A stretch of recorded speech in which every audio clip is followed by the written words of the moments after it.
mensagem de hoje é destruindo as fortalezas espirituais da mente. Ela é uma sequência da mensagem que eu preguei domingo passado, expondo as fortalezas espirituais da mente. Eu quero começar lendo em Colossenses 3, versículo 15, um texto que diz assim: seja a paz de Cristo o árbitro em vosso coração, a qual também fostes chamados em um só corpo, e sede agradecidos. A paz de Cristo é que deve arbitrar as nossas decisões, as nossas convicções, as nossas atitudes. É a paz de Cristo que deve ser o árbitro no nosso coração. Eu quero começar lendo um texto da neurocientista Caroline Leaf, uma das maiores neurocientistas do mundo, e ela é uma mulher cristã. Ela escreve o seguinte: a escolha é real, livre-arbítrio existe. Você é capaz de sair de fora de si mesmo e observar o seu próprio pensamento, consultar a Deus e mudar o seu pensamento tóxico e fazer florescer os pensamentos positivos. Quando você faz isso, o seu cérebro responde com uma resposta neuroquímica, e mudanças estruturais acontecem que fazem desenvolver o seu intelecto, a sua saúde e a paz. Você pode assim experimentar a harmonia da alma. Queridos, eu quero começar dizendo para vocês que o seu cérebro, ele tem mais de 100 bilhões de neurônios. E é exatamente na conexão destes neurônios que os pensamentos existem.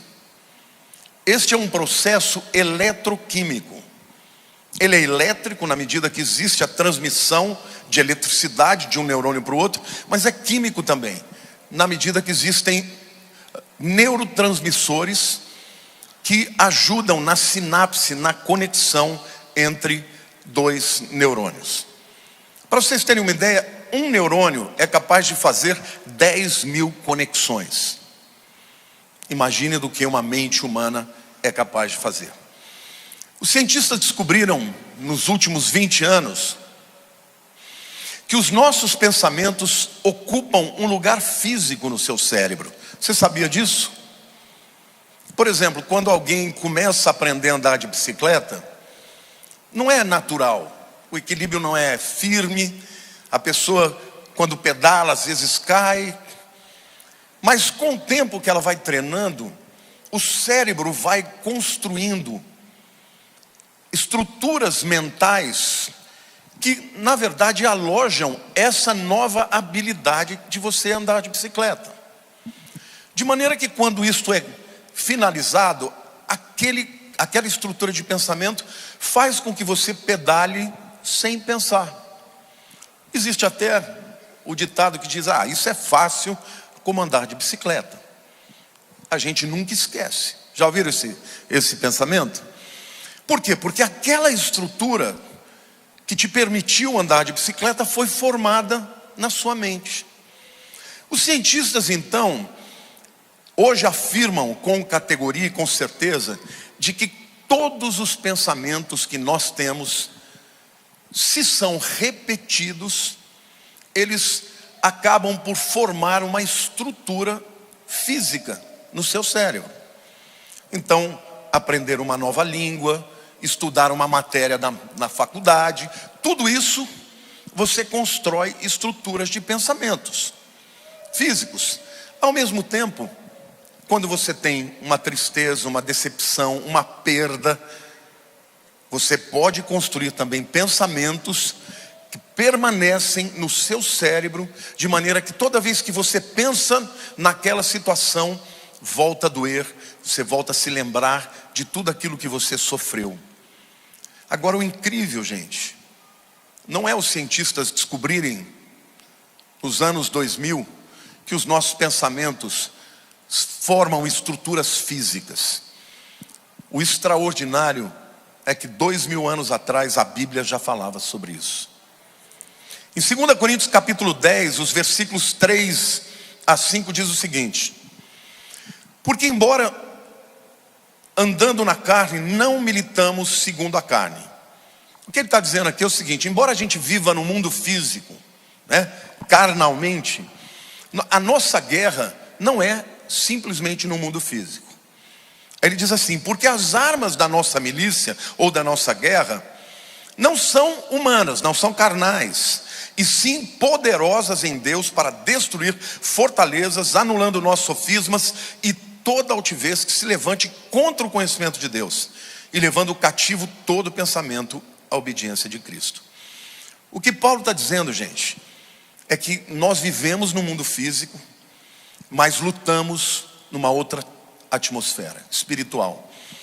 E as armas que Deus nos dá não são humanas, são poderosas em Deus para destruir estas fortalezas, que são as estruturas mentais criadas por Satanás com a nossa anuência, e que permite que você muitas vezes fique aprisionado em mentiras, em sofrimentos, em dores e em lembranças.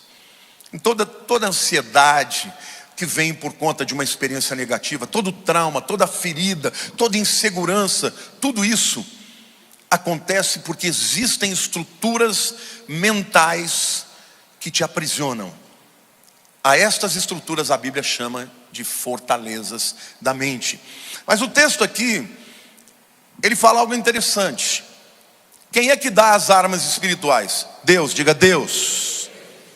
Mas quem é que luta para destruir as fortalezas? Diga eu. Porque o texto diz: as armas que nós recebemos não são carnais, mas são poderosas em Deus para destruir fortalezas, anulando nossos sofismas e toda altivez que se levante contra o conhecimento de Deus. Então, além desse substantivo fortalezas, tem um segundo aqui, que é o sofisma. Alguém sabe o que é um sofisma? Esta palavra sofisma, ela nasceu no 5º século antes de Cristo, na Grécia, quando alguns homens filósofos, homens inteligentes, loquazes, competentes para elaborar pensamentos, eles eram chamados de sofistas. Eles criaram raciocínios lógicos que eram assim altamente influenciadores, mas que não tinham nenhum compromisso com a verdade nem com os fatos. Na verdade, a escola dos sofistas era uma escola de gente que gostava de discutir, de argumentar, de bater papo e discutir sobre qualquer coisa em cima de raciocínios lógicos, mesmo que não tivessem nenhum compromisso com a verdade. Com o passar do tempo, a palavra sofisma passou a significar o quê? Um raciocínio lógico, porém falacioso. Então, quando a Bíblia diz que as armas que nós temos são poderosas em Deus para destruir sofismas, para anular sofismas, é porque os sofismas são poderosos para mudar a mentalidade das pessoas. Mas Deus nos capacita, através das armas espirituais, para anular os sofismas, que muitas vezes são responsáveis para construir fortalezas de mentira. Amém? Então, depois desta introdução toda, na qual eu disse para vocês que tudo que você pensa acaba produzindo uma estrutura de pensamento, e se você pensa muito, se você confessa muito, aquela estrutura ou será algo extraordinário que vai te deslimitar, ou vai ser uma fortaleza que vai te aprisionar. No texto de Tiago, capítulo 4, versículos 7 a 10, eu encontrei aqui 5 atitudes que nós precisamos ter para destruir as fortalezas da mente e anular os sofismas. Vamos ler lá. Tiago 4, de 7 a 10.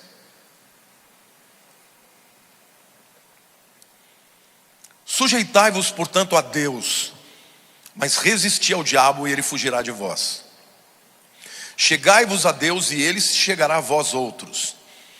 Purificai as mãos, pecadores, e vós que sois de ânimo dobre, limpai o coração. Afligi-vos, lamentai e chorai. Converta-se o vosso riso em pranto e a vossa alegria em tristeza. Humilhai-vos na presença do Senhor e Ele vos exaltará. O final deste texto diz que Deus vai nos exaltar, que Deus vai nos dar sucesso, que Deus vai nos dar vitória. Mas esse texto apresenta um processo através do qual nós podemos destruir fortalezas e anular sofismas. Amém? Quantos aqui querem aprender esse processo e colocar em prática na tua vida? O primeiro passo que a gente tem que fazer, gente, é nos sujeitar a Deus. Então sujeite-se a Deus. O texto diz: sujeitai-vos portanto a Deus, mas resisti ao diabo, ele fugirá de vós. Repita comigo, diga assim: o livre-arbítrio não é uma ilusão, é um fato. Queridos, toda mudança de mente é intencional. Começa com uma decisão. Acontece que a ciência, os neurocientistas, eles dizem que uma tomada de decisão racional demora de 7 a 10 segundos. E ela se dá aqui na frente, nessa região frontal aqui, acima da sua sobrancelha, chamada de córtex neofrontal. Então, todo o raciocínio, toda a decisão, desde as menores até as maiores, demanda um tempo. Mas existe uma outra área do cérebro, mais primitiva, chamada de sistema límbico, onde existe a chamada amígdala, que é responsável pelas emoções. Você sabe quanto tempo que demora para um cérebro responder como resultado de emoções? 0,25 segundos. Ou seja, uma resposta racional de 7 a 10 segundos para começar. Uma resposta emocional 0,25 segundos, ou seja, 1/4 de segundo. É por isso que muitas vezes alguém toca naquele ponto fulcral de você e você responde numa explosão.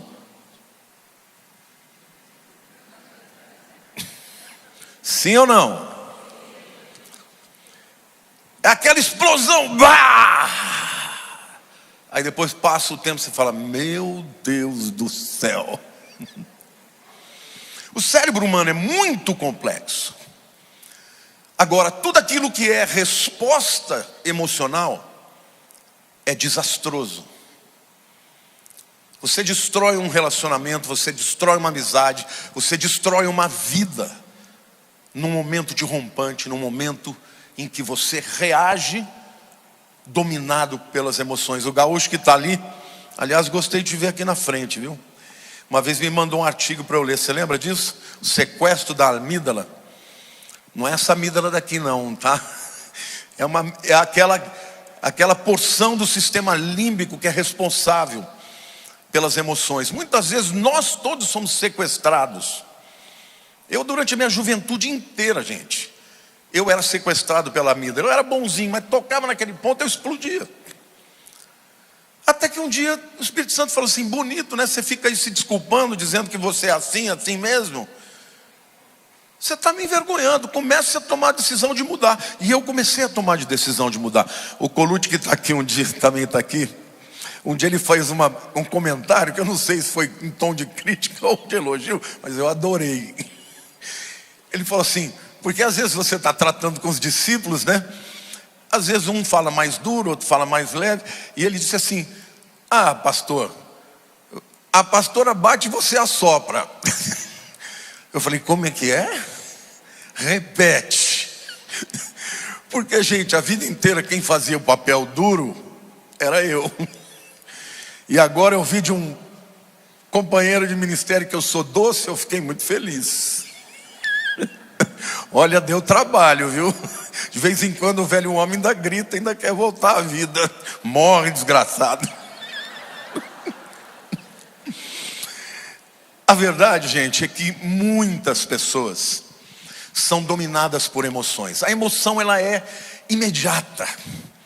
No momento que você explode, você libera uma série de de elementos químicos, de neurotransmissores, de adrenalina, que faz com que você tenha atitudes, e se você não matar ali aquela atitude, aqueles pensamentos negativos começam imediatamente a construir estruturas de pensamento tóxicas, chamadas de fortaleza da mente, segundo a palavra.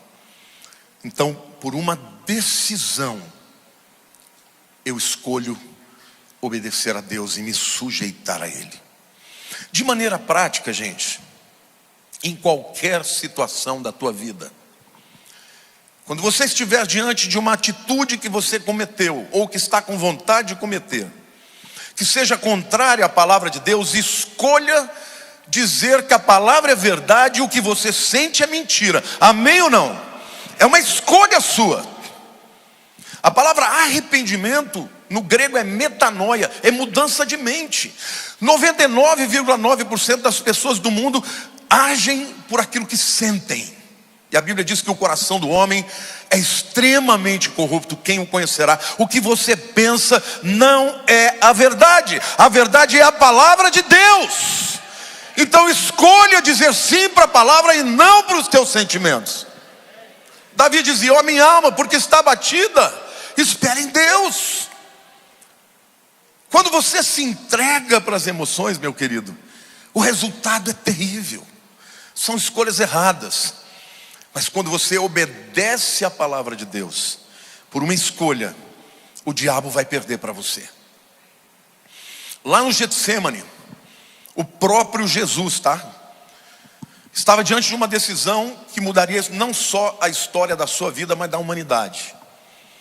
Quando ele começou a sentir a pressão psicológica, emocional, espiritual do que viria depois, que era a morte, ele disse para os discípulos: a minha alma está oprimida até a morte, abatida até a morte. Ficai aqui e interceder por mim. Eles não puderam interceder, porque os discípulos também estavam debaixo de opressão. Então ele vai para Deus e ora no capítulo 26 de Mateus, verso 39. Adiantando-se um pouco, prostrou-se sobre o seu rosto, orando e dizendo: meu Pai, se possível, passa de mim esse cálice. Todavia não seja como eu quero, e sim como tu queres. A alma dele estava muito abatida. Ele queria se livrar daquilo tudo. Mas ele escolheu não fazer o que ele sentia, mas fazer o que o Senhor sentia. Amém?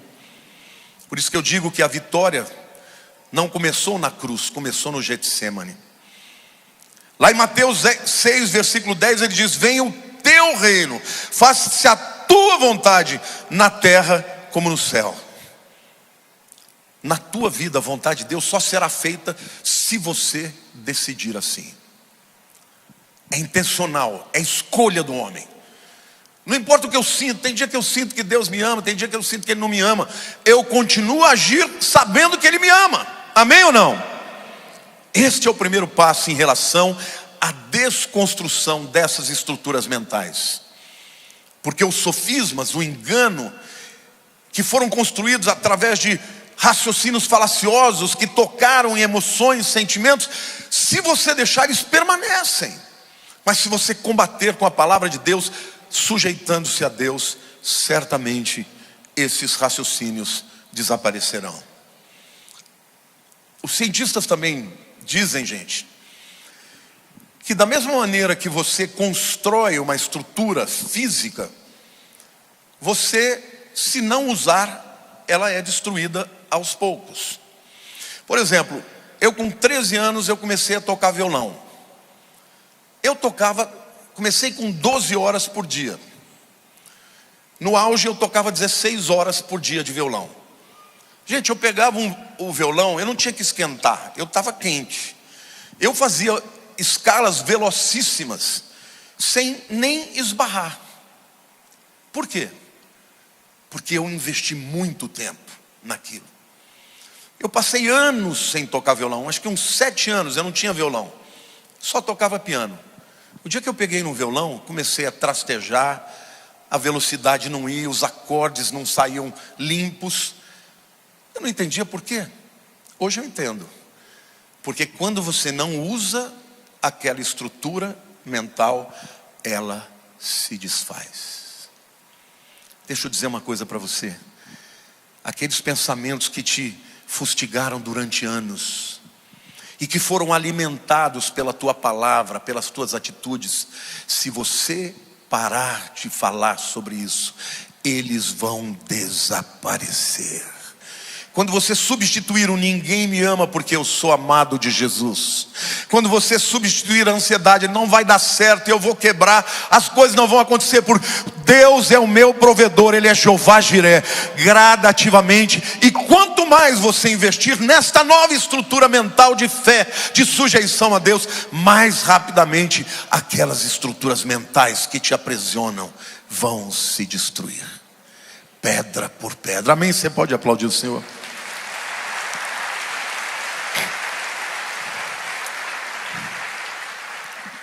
Quando Satanás soprar na tua mente que a palavra de Deus é inadequada, repreenda ele. Quando ele soprar na sua mente que não existe verdade absoluta, diga: a palavra de Deus é a verdade. Quando ele afirmar que as coisas não vão dar certo para você, porque Deus não te ama, diga para ele: onde abundou o pecado, superabundou a graça. Rebata o diabo com a palavra, sujeite-se a ela e ele fugirá de vós.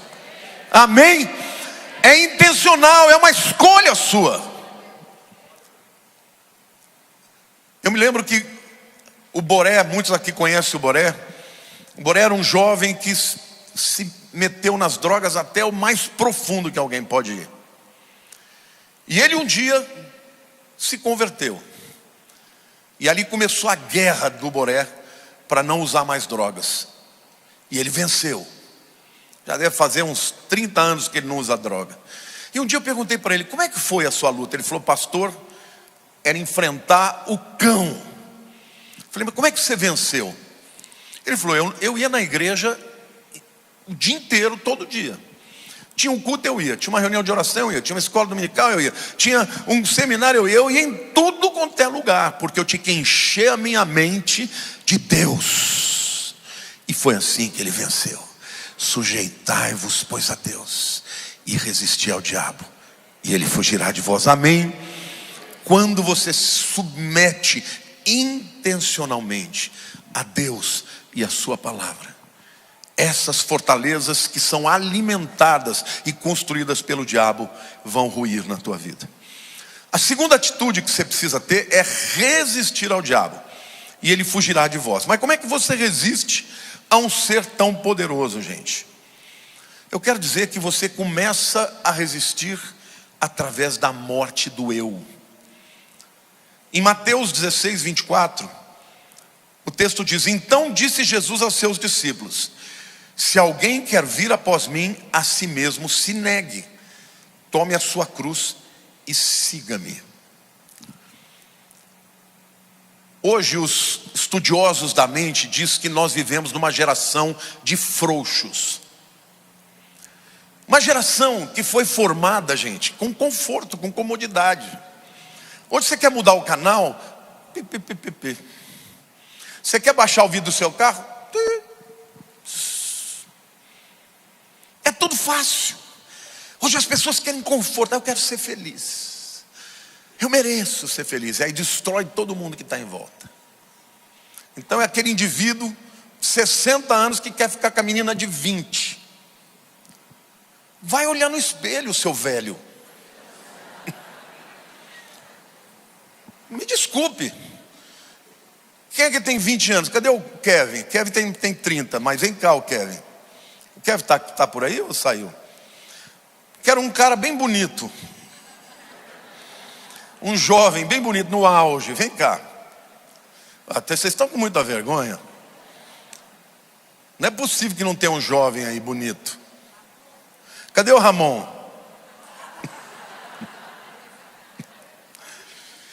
Se o Ramon não vier, vocês vão imaginar o Ramon do meu lado aqui.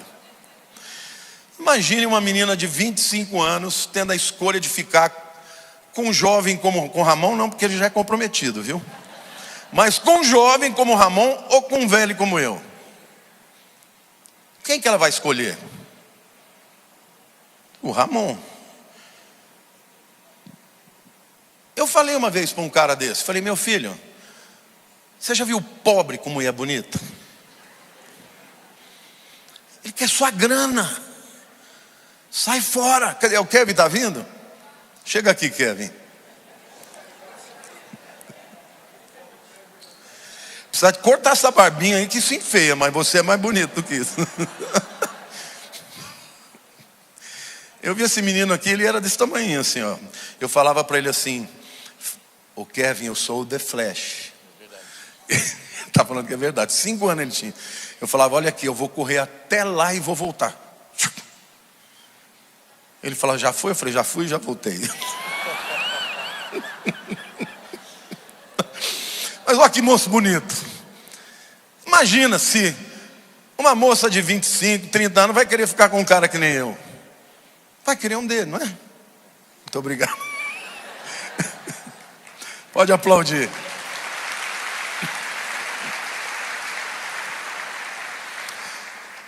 Então, ai pastor, mas eu amo aquela mulher. Tudo bem, querido, mas ela é casada. Escolha dizer não.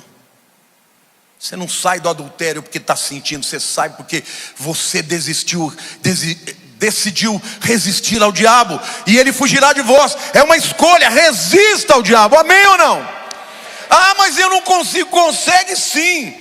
Lá em 2 Coríntios 5 diz assim, se alguém está em Cristo, é nova criatura, as coisas antigas já passaram, até que se fizeram, e eis que se fizeram novos, amém ou não? Do mesmo jeito que você tem a natureza pecaminosa, Deus te deu a natureza de Deus dentro de você. Há uma luta, mas a escolha de alimentar a natureza de Deus vai fazer você vencer. Se o diabo está te dizendo que você não vai conseguir vencer a tua limitação, ele está mentindo. E a palavra de Deus está dizendo que é possível. Então, resista ao diabo. Essa segunda atitude. Eu sinto. Pouco importa. A Bíblia diz que o coração do homem é extremamente enganoso. Quem o conhecerá? O que você sente tem que estar debaixo do que a palavra de Deus diz. Em Mateus 16, 24. Não, o terceiro texto é Gálatas 2:20, diz: logo, já não sou eu quem vive, mas Cristo vive em mim. E esse viver que agora tenho na carne, vivo pela fé no Filho de Deus, que me amou e a si mesmo se entregou por mim. Vejam que nós temos aqui nesses 3 textos uma evolução de como é possível você resistir ao diabo. O primeiro texto diz que eu tenho que morrer. Você quer seguir a Jesus? Carrega a tua cruz. E cruz é símbolo de morte. É morrer da carne, é morrer da vontade, que é contra a vontade de Deus. No começo vai doer, mas depois vai passar. Por quê? Porque na hora que você diz: estou morrendo, Deus vem e te dá a natureza dele. Agora você tem dentro de si a natureza de Deus para começar a te capacitar a brigar contra a tua carne. E até chegar um momento em que você pode dizer, como Paulo dizia: eu não vivo mais, é Cristo que vive em mim.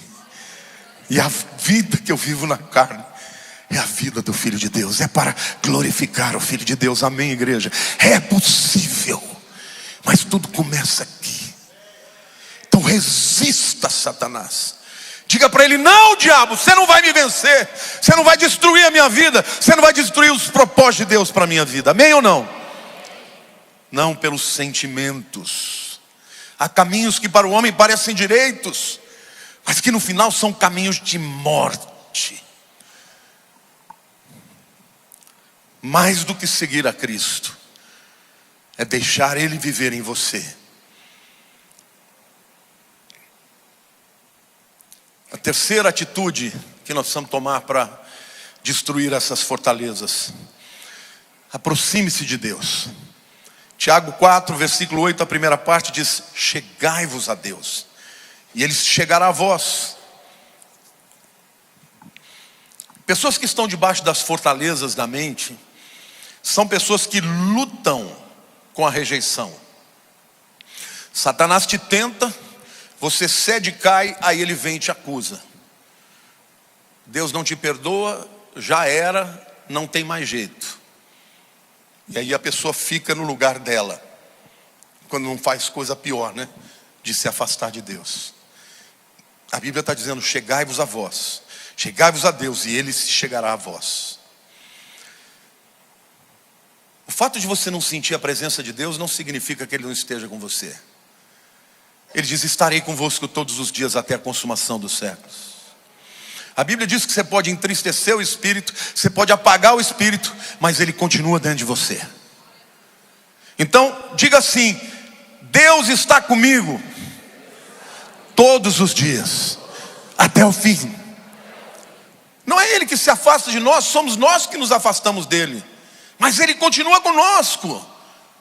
Davi fala: como eu me ausentarei do teu espírito, se eu vou no mais profundo abismo, lá o Senhor está. Se eu subo aos mais altos céus, o Senhor lá também está. Deus está conosco porque Ele te ama, Ele tem propósito para a tua vida, e Ele não desiste de você para perder para o diabo. Entenda, meu irmão. Jesus disse: todo aquele que vem a mim eu não lançarei fora.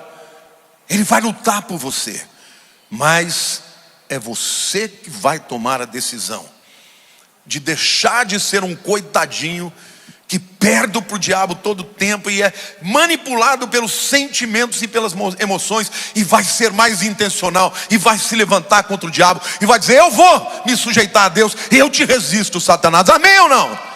E a Bíblia diz: e ele fugirá de vós. Pessoas que estão debaixo das fortalezas da mente não tem vontade de buscar a Deus, a presença de Deus é enfadonha, o culto é chato, a pregação é chata, é tudo ruim. Ler a Bíblia, então, nem pensar. Por quê? Porque todas essas coisas que você não tem vontade de fazer são libertadoras. E nós precisamos intencionalmente escolher. E eu quero dizer que nós nos aproximamos de Deus através de uma mudança de mentalidade que a Bíblia chama de arrependimento. Um dos homens que Deus mais valorizou o coração foi Davi. E olha que esse camarada não é uma Brastemp, não. Eu confesso para vocês que até hoje eu falo: não, Deus, é sério mesmo que o Senhor ama o coração desse camarada? Mas Davi tinha uma coisa que Deus ama, meu querido.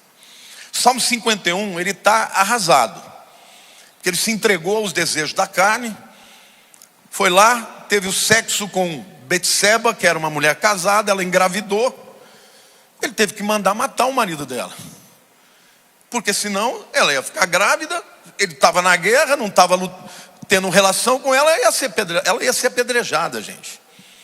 Então, além de adulterar, ainda teve que matar o fulano que não tinha culpa de nada. Mas aí ele vai e busca Deus. Muitas coisas acontecem, ele perde esse primeiro filho, Deus o perdoa, mas olha o coração dele em Salmo 51, 1-3. Compadece-te de mim, ó Deus, segundo a tua benignidade, e segundo a multidão das tuas misericórdias, apaga as minhas transgressões. Lava-me completamente da minha iniquidade e purifica-me do meu pecado, pois eu conheço as minhas transgressões e o meu pecado está sempre diante de mim.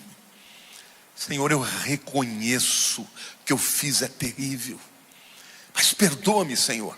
E lá no versículo 12 do mesmo capítulo 51 ele diz: restitui-me a alegria da tua salvação e sustenta-me com espírito voluntário.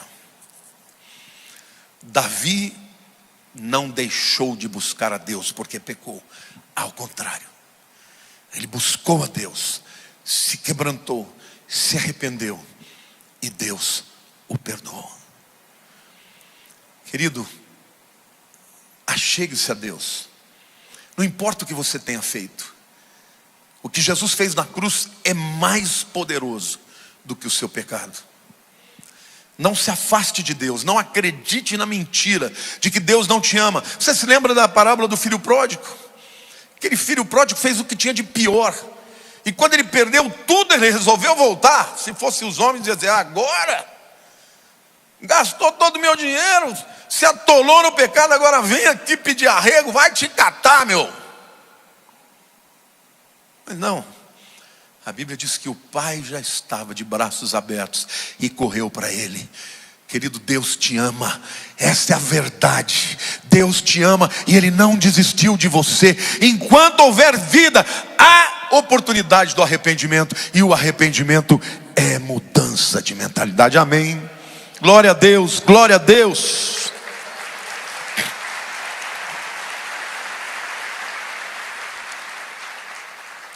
Decida buscar a Deus, decida encher a tua mente com a palavra de Deus, decida vir à igreja, decida orar, decida ler a Bíblia todo dia. Mas não estou com vontade. Leia do mesmo jeito. Vai chegar uma hora que aquilo vai entrar na tua alma e vai mudar o teu coração. Amém, irmãos? Eu cansei de muitas vezes, todas as madrugadas eu oro, mas muitas vezes eu não sinto nada. Quando eu não estou sentindo nada, eu fico de joelho. Em muitos momentos da minha vida que eu estava frio com Deus, eu dizia: Deus, por que eu estou assim? Eu quero sentir tua presença, eu quero me quebrantar na tua presença, eu quero sentir o teu amor, eu quero a tua presença. E eu falo para Deus: se o Senhor tratou Davi, trata comigo assim também, porque eu te amo, eu te quero. E queridos, não tem nada que dá mais alegria e satisfação do que sentir a presença de Deus, o amor de Deus, o cuidado de Deus, a segurança que há em Deus. Amém? O diabo quer que você sinta longe dele, indigno, pecador, mas o sangue do Cordeiro nos purifica de todos os pecados. Ele venceu na cruz, os seus pecados já foram perdoados. Amém, igreja? Decida buscar a Deus. Jeremias 29, 13, 14 diz: buscar-me-eis e me achareis quando me buscares de todo o vosso coração. Serei achado de vós, diz o Senhor, e farei mudar a vossa sorte. Você quer resolver os seus problemas? Busque a Deus para valer, de coração, de todo o coração. E Deus fala: aqueles que me buscam desse jeito vão me encontrar. Eu me lembro que no ano da morte da minha mãe, eu estava pregando numa série e eu disse para a igreja: olha, domingo venha todo mundo, porque eu vou ungir todo mundo. Todo mundo. A Lília falou: nossa, a igreja tinha umas 500 pessoas, você vai conseguir? Eu falei: vou ungir um por um. Uma unção de libertação. Minha mãe morre no sábado subsequente. A minha mãe era a minha grande segurança de amor. Eu estava arrasado, irmãos. Falei: como é que eu vou ungir 500 pessoas no domingo? Eu sepultei minha mãe no domingo de manhã, e o culto era à noite. Mas eu falei: Senhor, eu disse que eu ia. Eu preciso da tua unção na minha vida. Eu fui visitado pelo Senhor de uma forma tão extraordinária, que eu preguei naquele dia. Eu não sei quantas pessoas estavam nesse dia. Vocês tem aqui, as pessoas estão levantando a mão, são poucas. Temos algumas, é claro, era uma igreja muito menor. Naquele dia eu senti como se Deus tivesse me arrancado do chão. Eu senti a plenitude de Deus todo o tempo daquele culto. E Deus falou para mim assim: todas as vezes que você me buscar, eu vou te visitar desse jeito. Eu me lembro que um dia eu estava vindo da fazenda para cá. Naquele dia eu estava assim, sabe, uma luta muito grande, porque eu estava me sentindo assim sozinho. A minha mãe era a pessoa que me dava aquela segurança. Eu disse para a Lília: depois que minha mãe foi, agora minha segurança de amor é você. E ela se tornou, viu? Brincando, fazendo um comentário aqui, brincadeira. Quando eu casei com a Lília, a gente discutia por bobagem, né? A gente era super apaixonado, mas sabe, 2 meninos casados, né? Eu falava: pega uma água para mim. Ela: eu não. Eu falava: mas a minha mãe nunca me deixou sentir sede. Ela falou: você não casou com a mãe. Irmãos, hoje ela pega água para mim sem eu pedir. Não é minha mãe, tá?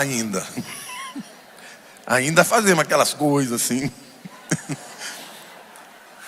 Mas me ama com amor extraordinário e incondicional. Bom, tudo isso para dizer para você que toda vez que você buscar a Deus de verdade, Ele vai suprir. Queridos, você não precisa viver infeliz. Você não precisa viver com medo do futuro, inseguro, com vazio.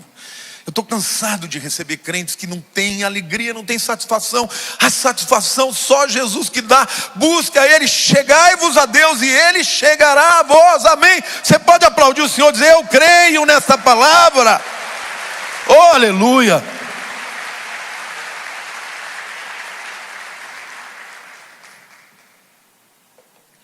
A quarta atitude: creia que Deus se achegará a você. O versículo 8 diz: chegai-vos a mim, chegai-vos a Deus e Ele se chegará a vós outros. Deus nunca encolherá o braço para aquele que busca socorro. Deus nunca vai virar o rosto para você. Quando Jesus na cruz ele clamou: Eli, Eli, lama sabachthani. Deus meu, por que me desamparaste? É porque Deus virou o rosto e desamparou Jesus. Sabe para quê, meu irmão? Para que Ele nunca tivesse que fazer isso para mim e para você.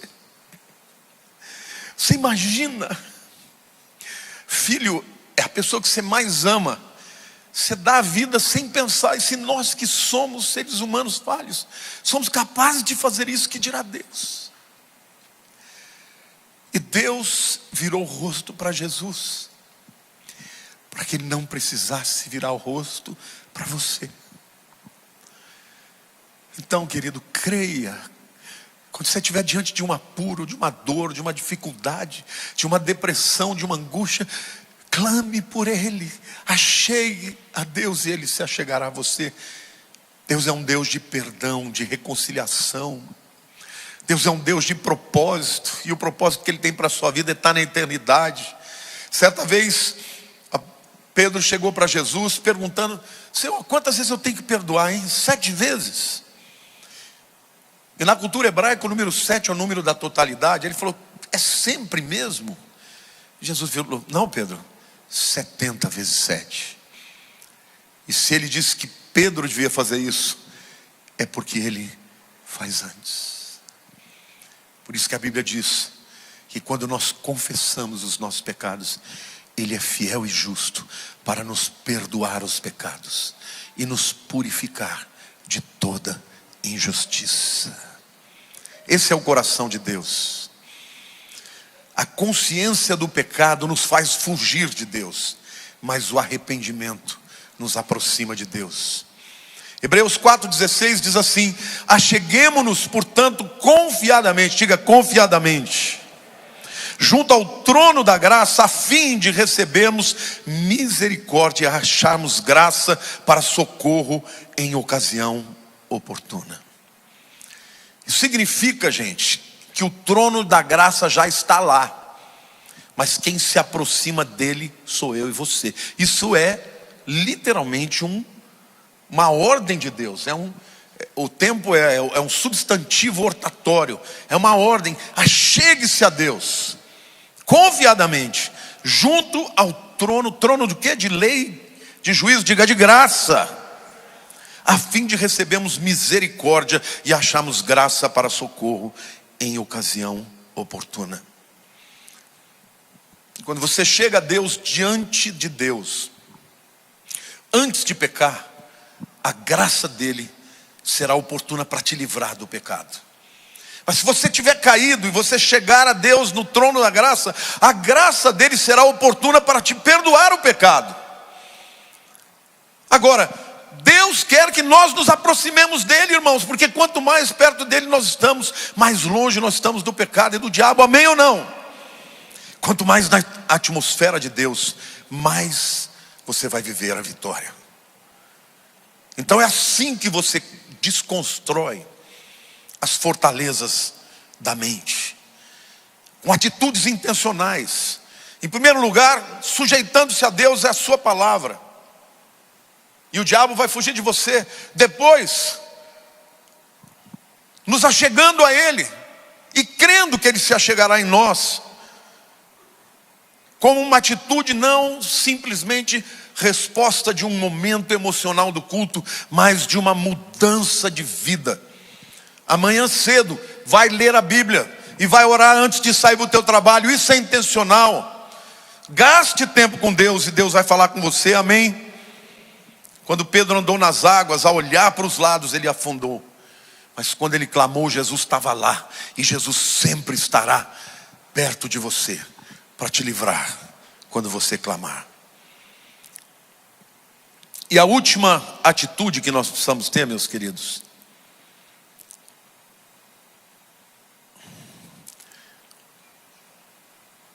é destruir literalmente a fundação da fortaleza da mente. Uma fundação é o que sustenta uma casa. Se você abalar a fundação, a casa cai. E como é que você destrói a fundação dessas fortalezas da mente que te aprisiona? É a última parte do versículo 8 do capítulo 4 de Tiago. Chegai-vos a Deus, e Ele chegará a vós. Purificai as mãos pecadores, e vós que sois de ânimo dobre, ou seja, tem duas mentes, limpai o coração. Aqui Tiago está falando de duas maneiras de você destruir essa fundação. A primeira é purificando as mãos, e aqui fala dos atos exteriores. Você gosta de fazer fofoca? Como é que você purifica os seus lábios? Parando de fofocar. Porque a fofoca é maledicência. Todo fofoqueiro, ele quer destruir alguém, portanto vem do inferno a fofoca. Eu me lembro que muitos anos atrás eu chamei a igreja, falei: irmãos, eu quero fazer um pacto com vocês. Quantos aqui querem aceitar o desafio de ficar um mês inteiro sem falar mal de ninguém? Todo mundo levantou a mão. Passou uma semana, eu perguntei, sinceramente, quantos aqui conseguiram ficar sem falar mal de ninguém nenhuma vez? Irmãos, não tinha 5% da igreja. Falei: gente, vocês são fofoqueiros mesmo, né? Como é que você vence uma coisa dessa? Você vence literalmente dizendo: eu vou decidir fazer isso. Então purificar a mão, vós pecadores, significa romper com os hábitos pecaminosos. É o camarada que fala: pastor, eu estou apaixonado por aquela mulher, mas ela é casada, então sai fora. Ah, mas eu não consigo deixar de usar o baseado.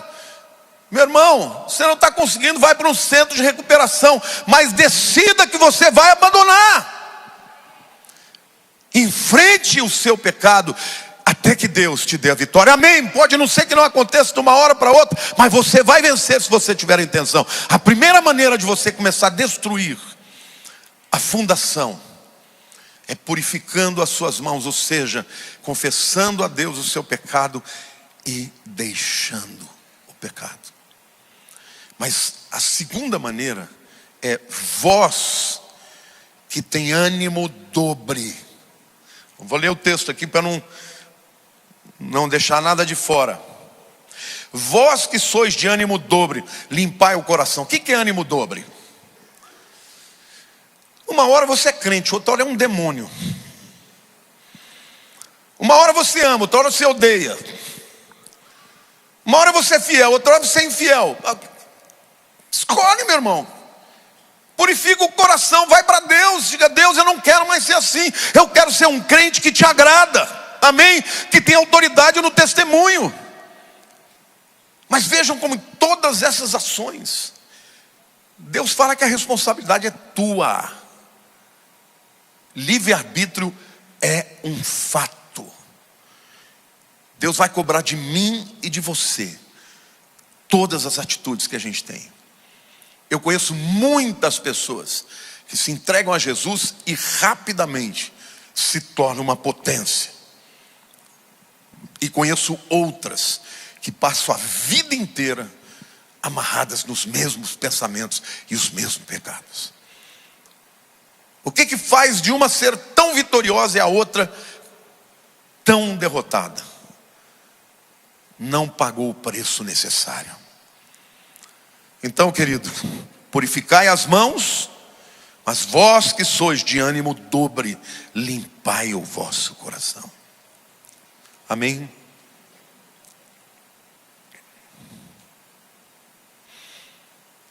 Os versículos 9 e 10 de Tiago 4, a continuação desse texto, diz: afligi-vos, lamentai e chorai. Converta-se o vosso riso em pranto e a vossa alegria em tristeza. Humilhai-vos na presença do Senhor e Ele vos exaltará. Tem momentos na vida do crente que ele tem que chorar. Como eu disse, nós vivemos numa sociedade que só quer alegria, só quer prazer e gozo. Mas tem momentos na vida de uma pessoa que, se ela não chorar e ela não cortar na carne, ela não vai ser vencedora. Às vezes uma pessoa tem um câncer, ela tem que passar por todo um processo doloroso, é quimioterapia, é operação, e ela está lutando pela vida, ela muitas vezes chega perto da morte, mas depois recupera e sobrevive. Deus quer que você encare aquilo que te aprisiona, aquilo que te afasta da vontade de Deus, com seriedade. E se for necessário, chore, lamente, rasgue o coração. Humilhe-se na presença de Deus e o Senhor vos exaltará. Ele vai te dar a vitória. Você vai olhar para trás e vai dizer: eu venci porque o meu Deus me deu a vitória. Amém, igreja? Você já imaginaram uma igreja cheia do Espírito Santo e cheia do poder de Deus, porque decidiu andar na vontade de Deus? É uma igreja que o diabo não para. É uma igreja que o diabo não para. Mas tudo acontece aqui, na mente. E eu termino esta palavra para continuar na semana que vem, dizendo para vocês o mesmo texto que eu comecei. Embora estejamos na carne, ou seja, vivamos num mundo físico, não militamos na carne. Ou seja, a nossa guerra não é humana, é espiritual.